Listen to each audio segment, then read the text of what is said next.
கோழி முட்டை அம்மிக்கெல்லாம் உடைக்க. அது நாளைய தலைமுறையை பண்பட்டவர்களாக ஆக்க வேண்டும். அரமணை கோழி முட்டை என்னன்னு கேட்குறீங்களா? நான் எப்படி சொல்றது, மேடைக்கு மேடை அதே தான் எப்படி ஒரு முடிவோட எல்லாம் இருக்கேன்னு நினைக்கிறேன். இந்த நம்ம மதுரைக்கு பக்கத்தில் திருமங்கலம்னு ஒரு ஊர் இருக்கா, பக்கம் தானே. திருமங்கலத்துலேருந்து ஒரு 3 மாதத்துக்கு முன்னால் ஒரு அரமணை கோழி முட்டை புறப்பட்டுச்சு. ஒரு நல்ல வேலையாகத்தான் புறப்பட்டுச்சு. அது சிவகங்கை மாவட்டம், திருப்புவனம் வட்டம், மடப்புறம் பத்திராளிகளுக்கு போச்சு. அங்கே அம்மிக்கல்லா இருந்த நம்ம தம்பி அஜித்குமார் மேலே மோதி அம்மிக்கல்லா இருந்த அஜித்குமார் தூள் போயிட்டாரு.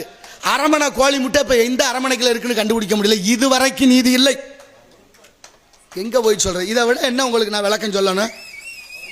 அநீதியால் கட்டமைக்கப்பட்ட இந்த நாடு, அதுக்கு துணை போகும் ஒரு கூட்டம். நியாயமா?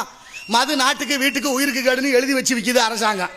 அதே அரசாங்கம் இன்னொரு விளம்பரம் பண்ணுது, போதை இல்லாத தமிழகத்தை உருவாக்குவோம், இளைஞர்களே போதையின் பாதையில் போகாதீர்கள், நாங்கள் தான் உங்களை எல்லாரையும் நல்வழி. என்கிட்ட கேனக்கு இருக்கீங்களா நாங்களெல்லாம் பார்க்க இல்லை. நான் கேட்குறேன், பிள்ளையும் கிள்ளி விட்டு தொட்டிலையும் ஆட்டி விட்டு என்ன கொடுமை நடக்குது. நான் உங்களை பணிவாக கேட்டுக்கிறேன், இளைஞர்களே மது போதைக்கு ஆளாகாதீர்கள். குழந்தையின்மை ஏற்படுது, மலட்டுத்தன்மை ஏற்படுது, அதனால் பல சிக்கல்கள் உருவாகுது. நாளைய தலைமுறையை வளர்க்க வேண்டிய நீங்கள் ரொம்ப பண்பட்டவர்களாக இருங்கள். இந்த உலகமே நம்மளை கண்டு பயந்துச்சு, இன்னைக்கு உலகமே நம்மளை கண்டு சிரிக்குது. அந்த அளவுக்கு மாறி இருக்கிறோம். கீழடி ஆய்வு சொன்னது போல இன்னொரு 100 வருஷம் கழிச்சு இந்த பூமியை தோண்டினா என்ன கிடைக்கும் நமக்கு? சாராய போத்தலை தவிர வேற எதுவும் கிடைக்காது. அப்படி வரலாறு மாறிக்கொண்டே இருக்கு.